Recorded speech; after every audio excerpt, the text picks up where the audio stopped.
Hello అండి, నమస్తే. మా ఇంటి వంటశాలకు స్వాగతం.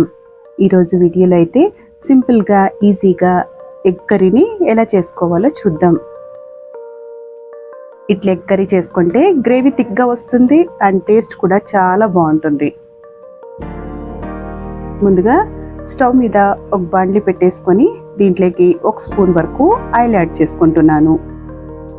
ఆయిల్ వేడైన తర్వాత ముందుగా ఉడకపెట్టి పైన పొట్టు తీసుకున్న 6 ఎగ్స్ని అయితే దీంట్లోకి వేసుకుంటున్నాను. ఈ ఎగ్స్ని వేసుకున్న తర్వాత దీన్ని మీడియం ఫ్లేమ్లో పెట్టుకొని 1-2 నిమిషాల పాటు వేయించుకోవాలి. 1-2 నిమిషాలు వేయించుకుంటే ఇవి పైనంతా లైట్గా కలర్ కొంచెం చేంజ్ అవుతుంది. ఇట్లా కొంచెం లైట్గా కలర్ చేంజ్ అయిన తర్వాత ఇప్పుడు దీంట్లోకి 1/2 స్పూన్ పసుపు, 1/2 స్పూన్ కారం, 1/2 స్పూన్ ఉప్పు యాడ్ చేసేసుకొని స్టవ్ని సిమ్లో పెట్టుకొని 1-2 నిమిషాలు వేయించుకోవాలి. సిమ్లో పెట్టి వేయించుకుంటే ఈ ఉప్పు కారాలు మాడుకోకుండా కలర్ చేంజ్ అవ్వకోకుండా ఉంటాయి.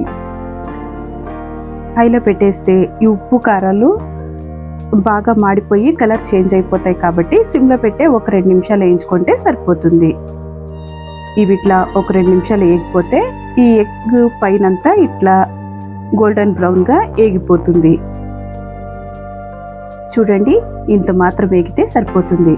ఇప్పుడు వీటన్నిటిని ఒక ప్లేట్లోకి తీసేసుకొని అదే బాండ్లీలోకి 2 టేబుల్ స్పూన్ల వరకు ఆయిల్ అయితే యాడ్ చేసుకుంటున్నాను.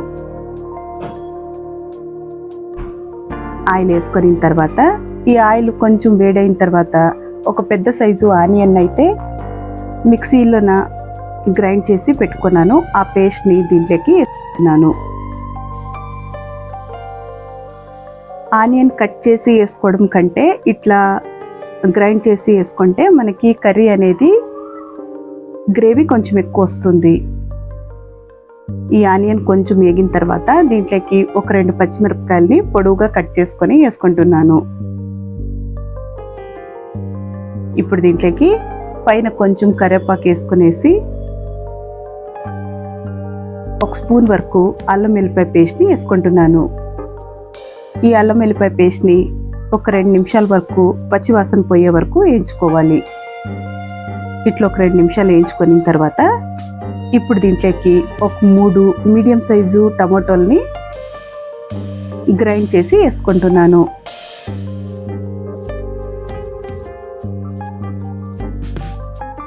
ఈ టమాటో ప్యూరీని వేసుకున్న తర్వాత దీంట్లో ఉండే వాటర్ అంతా ఇంకిపోయి ఈ టమాటో బాగా వేగిపోయే వరకు వేయించుకోవాలి.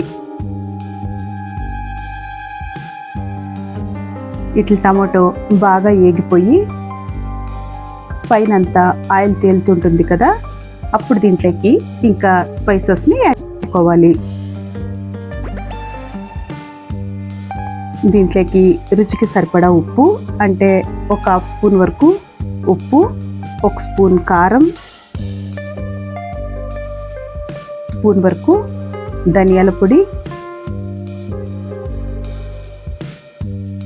ఇవి వేసుకున్న తర్వాత ఇప్పుడు దీంట్లోకి 1 స్పూను ఎగ్ మసాలా ఉంటే ఎగ్ మసాలా లేదా కిచెన్ కింగ్ మసాలా ఉంటే కిచెన్ కింగ్ మసాలా వేసుకోవచ్చు. నేను ఇక్కడ ఎగ్ మసాలాని వేసుకుంటున్నాను. ఇట్లా 1 స్పూను ఎగ్ మసాలా వేసుకున్న తర్వాత 1 నిమిషం పాటు దించుకునేసి ఇప్పుడు కర్రీకి ఎంతైతే నీళ్ళు అవసరమో చూసుకొని వేసుకోవాలి. నేను ఇక్కడ 1 గ్లాస్ వాటర్ అయితే వేసుకుంటున్నాను.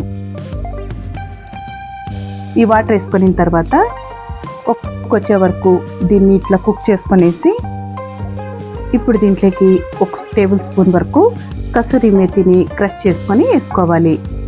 కసూరి మేతిని వేసుకోవడం వల్ల గ్రేవీకి మంచి టేస్ట్ అనేది వస్తుందండి.